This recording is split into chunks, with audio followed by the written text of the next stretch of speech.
सब, I hope आप सब ठीक ही होंगे। तो आज तारीख है 17 अप्रैल और दिन है शुक्रवार। तो एक बार तारीख देख लेती हूँ क्योंकि ध्यान नहीं रहता ना, ध्यान से हट जाता है। हाँ, 17 अप्रैल ही है और मशीन लगा दी है कपड़ों के लिए, कपड़े धुलने हैं। और आज कपड़े धोने में थोड़ा सा लेट हो गया, बच्चे थोड़ा सा लेट उठे थे, बच्चे भी नहा धो लिए हैं, मैंने मशीन लगा दी है और टाइम हो रहा है 12:05 हो चुके हैं। किचन में जाऊंगी, खाना बनाऊंगी और अभी खाने की कोई तैयारी नहीं की है। दाल चावल बनाने हैं, जल्दी बन जाते हैं तो बच्चों को अच्छे लगते हैं। तो आज दाल चावल बनाऊंगी। तो मैंने सोचा खाना बनाने जाऊं उससे पहले मशीन लगा देते हैं, साइड में कपड़े धुलते रहेंगे। तो चलिए चलते हैं खाना बनाने के लिए। और जब मैं दाल बनाने चली तो देखा डब्बे में दाल ख़त्म हो चुकी है। तो दाल तो थी, उस दिन ये सादा सामान लेके आए थे तो जल्दबाजी में मैंने इधर उधर रख दिया। वैसे मैंने बड़े बड़े डब्बे बना रखे हैं, उनमें करके रख देती हूँ। अगर डब्बे में होती है जो मैं यूज करती हूँ, अगर डब्बे में होती है तो मैं नहीं निकालती हूँ, नए पैकेट जो होते हैं उन्हें डब्बे में भर के रख देती हूँ। बड़ा सा डब्बा मैंने बना रखा है। मेहनत तो बहुत पड़ी मुझे ढूंढने में, इधर ढूंढा उधर ढूंढा, सारे में ढूंढा, कमरे में भी मैं ढूंढ के आई थी। कहीं हो सकता है मैंने जल्दबाजी में इधर उधर ना रख दी हो, लेकिन मेरी मेहनत सफल हो गई। और मुझे पसीना भी आ गया क्योंकि गर्मी होने लगी है ना, और खाने का टाइम हो चुका था। तो मुझे लग भी रहा था बच्चों को भूख लग रही है, खाने का टाइम हो चुका और खाना बनाना है। और दाल नहीं मिल रही थी तो मैंने सोचा मेरा टाइम वैसे ही वेस्ट हो रहा है, लेकिन कोई बात नहीं, मेहनत सफल हो गई। तो अब ज़्यादा बात नहीं करती हूँ, फटाफट पहले दाल उबलने के लिए रखती हूँ।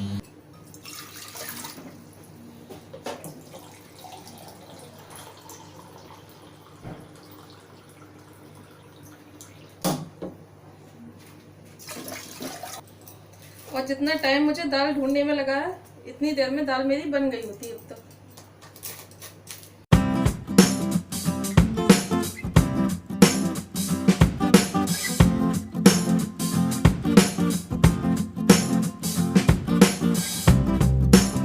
और जब हम खाना बनाने चलते हैं ना, और जब देखते हैं किचन में डब्बे में जो सामान है वो ख़त्म हो चुका है, या मसालदानी में मसाला ख़त्म हो चुका है और हमें दोबारा से निकालना है, तो उस टाइम बहुत गुस्सा आती है। खाली वक्त में अगर निकाल के रख दो तो कोई इतनी प्रॉब्लम नहीं होती है, और जब बनाने चलो खाना तो जब देखो डब्बे में सामान ख़त्म है या मसालदानी में मसाला ख़त्म है तो बहुत परेशानी लगती है, क्योंकि टाइम बहुत वेस्ट होता है ना। इतनी देर में तो खाना बन जाएगा जितनी देर में हम इधर उधर करके रखेंगे, सामान ढूंढेंगे, फिर डब्बे में करेंगे, साफ करेंगे। वैसे अगर मेरे पास खाली समय होता है तो मैं खाली समय में ये सारे काम करके रख देती हूँ, लेकिन फिर भी कभी कभी तो हो ही जाता है। कभी मन नहीं करता है तो लगता है बाद में करके रख लेंगे, बाद में करके रख लेंगे। और कभी ऐसा होता है डब्बे का सामान हमारा ख़त्म हो जाता है, तो उस टाइम तो हमें ध्यान होता है कि डब्बे में सामान ख़त्म हो गया और हमें दोबारा से इसमें सामान भर के रखना है।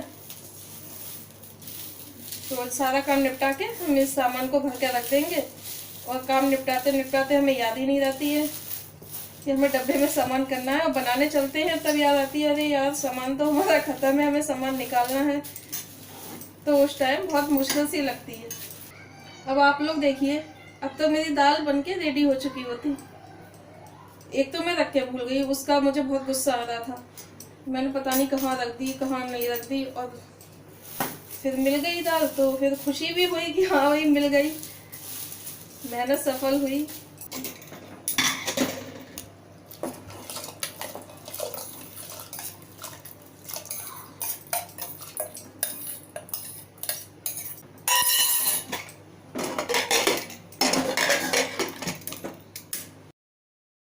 तो दाल बनने रख दी है और दाल बननी है। कोई ऐसा नहीं है कि दाल के साथ खड़े रहना पड़ता है, बस कुकर बंद करके रखा ही हूँ, 2 या 3 सीटी में दाल रेडी हो जाएगी। और इस बीच कपड़े भी सूख चुके थे तो मैंने सोचा कपड़े स्टैंड में लगा देती हूँ। और कपड़े भी हमारे रोज़ धुलने के लिए हो जाते हैं, लेकिन मैं दूसरे दिन या तीसरे दिन मशीन लगा लेती हूँ। अगर ज़्यादा दिन में मशीन लगाएंगे तो कपड़े तो मशीन में आसानी से धुल जाएंगे, लेकिन प्रेस करने के लिए बहुत सारे इकट्ठे हो जाएंगे। तो कभी कभी मैं दूसरे दिन मशीन लगा लेती हूँ, या कभी डेली धो लेती हूँ, कभी हाथ से धो लेती हूँ। मोटे कपड़े होते हैं या बेडशीट होती है तो वो मशीन में अच्छे से धुल जाती है, हाथ से नहीं धुल पाती है। और जब हमारे पास मशीन है, सुविधा है, तो मशीन में धो लो। और वैसे जिसके पास मशीन नहीं होती है तो वो हाथ से भी आसानी से धो लेते हैं। तो जैसी आदत बनाओ वैसी अपनी आदत बन जाती है। तो कपड़े सुखाने के बाद स्टैंड पर मैं यहाँ पर आ गई हूँ चावल साफ़ करने के लिए।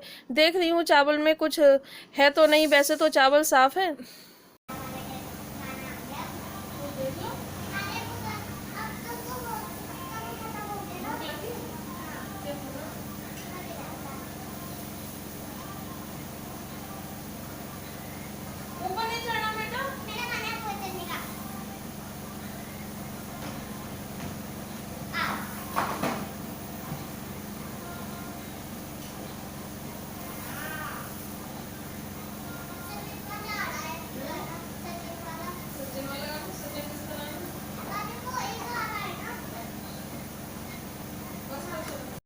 तो चावल मैंने बीन कर साफ़ कर लिए हैं, धोकर रख दूंगी थोड़ी सी देर पानी में भिगोकर। तो चावल भिगोकर रख देते हैं तो एकदम खिले खिले चावल बनते हैं। और कम पानी में चावल बनाना चाहिए। जब हम भिगोकर रखते हैं तो उनमें थोड़ा सा पानी तो वैसे ही हो जाता है और फिर थोड़ा सा पानी ही डालना चाहिए बनते वक्त। और उसी वाले कुकर में बनाऊंगी जिसमें मैंने दाल बनाई थी। तो कुकर ठंडा होने में अभी टाइम है, तो चावल भी फूलकर अच्छे से सेट हो जाएंगे। और इधर मैंने बर्तन धोकर रखे थे, बर्तन अच्छे से सूख चुके हैं। तो मैंने सोचा ये वाला स्टैंड खाली कर लेती हूँ, क्योंकि जब बर्तन होंगे तो फिर इसमें रखूँगी। तो मैं इस वाले स्टैंड में बर्तन धोकर रख देती हूँ। जब सूख जाते हैं तो दूसरे वाले स्टैंड में लगा देती हूँ। फिर मैं कमरे में आई थी और देखा था बच्चों ने चादर थोड़ी सी मेरी बिगाड़ रखी थी, तो मैंने सोचा चादर सेट कर देती हूँ, क्योंकि बच्चे हैं खेलते कूदते रहते हैं। और आप देख ही रहे होंगे अक्षय हमारा शैतानी करता जा रहा है। इधर मैं चादर सेट कर रही हूँ, उधर वो बिगाड़ता जा रहा है।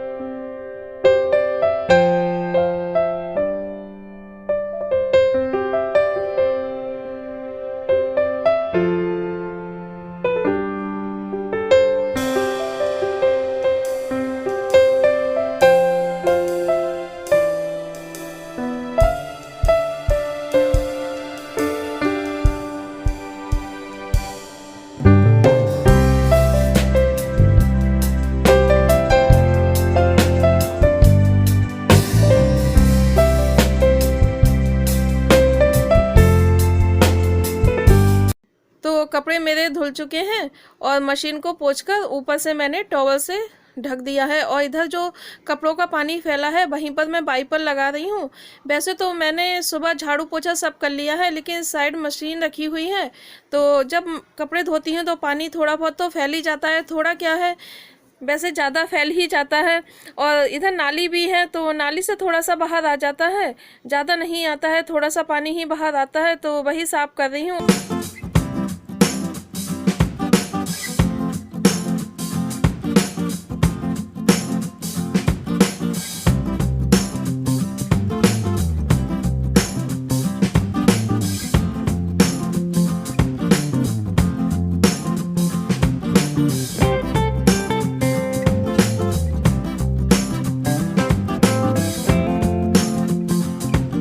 तो बाहर का आंगन का सारा काम निपटाने के बाद मैं फिर से किचन में आ गई और दाल चेक कर रही हूँ दाल बनी है या नहीं बनी है। अगर थोड़ी बहुत कसर होगी तो दोबारा रख दूंगी बनने के लिए, लेकिन मैंने देखा तो दाल अच्छे से बन चुकी थी। और अब मैं प्याज काट रही हूँ दाल छौंकने के लिए। हम लोग को आइडिया हो जाता है खाना बनाते बनाते, इतना तो आइडिया हो ही जाता है कि इतनी सीटी में बन जाएगी, इतनी सीटी में बन जाएगी। हम लोगों का काम क्या है, 3 वक्त का खाना बनाना है और सब किचन का ही काम रहता है, तो इतना आइडिया तो हम हाउसवाइफ को हो ही जाता है। और आज दाल में सिर्फ प्याज से छौंकूंगी, ना लहसुन डालूंगी, ना टमाटर, हरी मिर्च कुछ नहीं डालूंगी, अलग तरीके से छौंकूंगी। वैसे ये वाली दाल है अगर लहसुन से छुकती है तो बहुत अच्छा टेस्ट आता है इसमें, लेकिन आज लहसुन खाने का मन नहीं कर रहा है। लहसुन कभी कभी ही डालती हूँ। तो कढ़ाई रख दी है और कढ़ाई अच्छे से गर्म हो चुकी है, तेल भी डाल दिया था और अब हींग जीरा ऐड कर रही हूँ। और हींग जीरे के साथ साथ आज मैं दाल को अजवाइन से भी छौंक लगाऊंगी। तो हींग जीरा और अजवाइन मैंने कढ़ाई में डाल दी है। तो ये तीनों चीज़ें गुलाबी हो चुके हैं। तो मैंने कुछ खड़े मसाले लिए हैं, 4-5 काली मिर्च ली थी, 2-3 लौंग ली थी और कुछ तेज़ पत्ता लिया था। तो वो भी गुलाबी हो चुका है डालने के बाद। तो मैं अब इसमें प्याज ऐड कर रही हूँ। तो प्याज भी ज़्यादा नहीं गलाऊंगी, बस हल्का कच्चा कच्चा सा ही रखूँगी। बस जैसे ही प्याज थोड़ा सा रंग चेंज करेगी, हल्का सा गुलाबी होगा, फिर मैं इसमें जो भी मसाले मुझे डालना होंगे वो मैं छौंकते वक्त ऐड कर दूँगी। तो अलग अलग तरीके से ट्राई करने का मन करता है। तो ये मैंने 2 लाल वाली जो साबुत मिर्च होती हैं, तो साबुत मिर्च ली हैं, तो साबुत मिर्च को भी इन सब चीज़ों के साथ में भून लूँगी। तो दाल सच में बहुत टेस्टी बनी थी। अजवाइन ने एक अलग ही टेस्ट ला दिया था दाल में। मैं ये वॉइस ओवर बाद में कर रही हूँ क्योंकि तब तक हम लोग खाना खा चुके थे और खाना सच में बहुत टेस्टी बना था। अजवाइन से तो दाल का टेस्ट बिल्कुल ही चेंज हो गया था और दाल में बहुत अलग सा ही टेस्ट आ गया था। तो दाल सबको बहुत अच्छी लगी थी।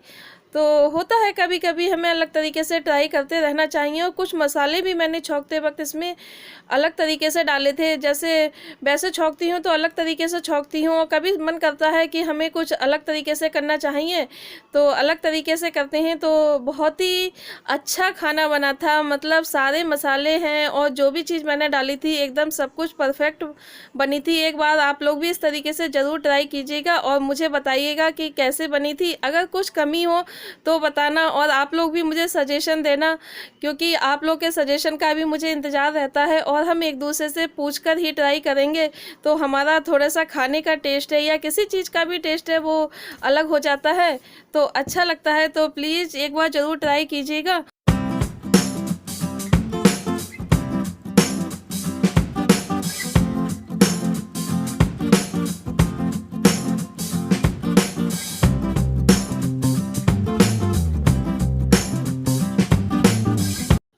तो देखिए खाना बनकर रेडी हो चुका है और यहाँ पर मैंने बच्चों का खाना लगा दिया है और बच्चे बेड पर ही खाना खा रहे हैं। मैंने एक चादर बना रखी है तो वो ऊपर से बिछा देती हूँ। अगर बच्चे कुछ गिराते हैं तो उस पर गिरता है और हमारी बेडशीट पर नहीं गिरता है। तो बच्चे यहाँ पर खाना एंजॉय कर रहे हैं और आप लोग भी खा लीजिएगा।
तो अभी हमारी शाम की चाय हुई है और दोपहर में खाना खाने के बाद सारा काम मैंने किया, किचन साफ कर दिया और बर्तन भी धोकर रख दिए। फिर मुझे नींद आने लगी तो थोड़ी सी देर के लिए मैं सो गई थी और थोड़ी देर पहले उठकर मैं न्यूज़ देख रही थी। तो न्यूज़ देख के आजकल मूड अपसेट सा हो जाता है, दिमाग घूमने लगता है, बिल्कुल अजीब सा लगता है। पता नहीं कहाँ कितनी मौतें हो रही हैं, कितना कुछ हो रहा है, ये सब सोच सोच के मैं तो बहुत परेशान हो जाती हूँ। रात में भी जब लेटती हूँ तो दिमाग चला जाता है उधर ही, तो बहुत बहुत रात तक मुझे इसी वजह से नींद नहीं आती है। तो समय ऐसा आ गया है, कोई अगर बीमार है ना तो हम उसे देखने भी नहीं जा सकते, किसी का दुख नहीं पूछ सकते, परेशानी नहीं पूछ सकते, बस फोन पे ही बात हो जाती है। ना कहीं जाना ना कहीं आना, सब कुछ ख़त्म सा ही हो गया है। ऐसा लगता है कभी कभी तो पता नहीं ये ठीक होगा नहीं होगा, फिर हमारा वही समय लौट के आ जाए। बस मैं तो यही चाहती हूँ, भगवान से दुआ करती हूँ भगवान पहले वाला समय ही लौट के आ जाए, वही समय अच्छा था। कम से कम हम लोग दुख परेशानी में एक दूसरे के साथ तो होते थे, और ये दुख की घड़ी ऐसी है, ये परेशानी का समय ऐसा है, बस क्या आप लोगों को बता सकती हूँ मैं। ये सोच सोच के दिमाग मेरा तो बहुत ख़राब रहता है। हर जगह लॉकडाउन के चक्कर में, चलो लॉकडाउन सही है, हमारी सेहत की वजह से ही है, तो बहुत से लोग मानते नहीं हैं, बाहर निकल जाते हैं, सोच ही नहीं रहे कि ये बीमारी ख़त्म हो। अगर हमारे घर में रहने से ये बीमारी ख़त्म हो सकती है तो क्या जाता है घर में रहने का। 14 दिन है, 15 दिन है या 20 दिन है, हमें घर में रह लेना चाहिए, बीमारी तो ख़त्म हो जाएगी। अपनी तरफ से हमें पूरी कोशिश करना चाहिए बीमारी ख़त्म करने की। कोई दवाई नहीं बन पाई है अभी, कोई वैक्सीन तैयार नहीं हुई है, क्या कह सकते हैं। तो बहुत बुरा समय चल रहा है ये। बस मुझे तो अपना पहले वाला समय ही चाहिए। कितना अच्छा था, कम से कम एक दूसरे के साथ खड़े रहते थे, हर परेशानी में, हर दुख में खड़े रहते थे। दुख सुख किसी का पता चलता था, कोई बीमार है उसे देखने जा सकते थे हम। लेकिन अब ऐसा समय है, नहीं जा सकते। तो चलिए, लौट के आएगा, ये भी एक परीक्षा की घड़ी है, समय लौट के आएगा वो वाला। तो बस आप सब लोग भी, मैं भी भगवान से दुआ करती हूँ और आप सब लोग भी भगवान से प्रे कीजिए हमारा वही वाला समय, वही वाला टाइम फिर से लौट के आ जाए। इसी के साथ मैं अपने वीडियो का यहीं पर एंड करती हूँ। मिलूंगी अपने नेक्स्ट वीडियो में। प्लीज़ चैनल को सब्सक्राइब कीजिएगा बेल आइकन के साथ, ताकि आपको मेरी न्यू वीडियो की नोटिफिकेशन मिलती रहे। और वीडियो ज़रा सा भी पसंद आए तो प्लीज़ लाइक कीजिएगा, कमेंट कीजिएगा और शेयर कीजिएगा। तो चलिए, बाय, थैंक्स फॉर वॉचिंग।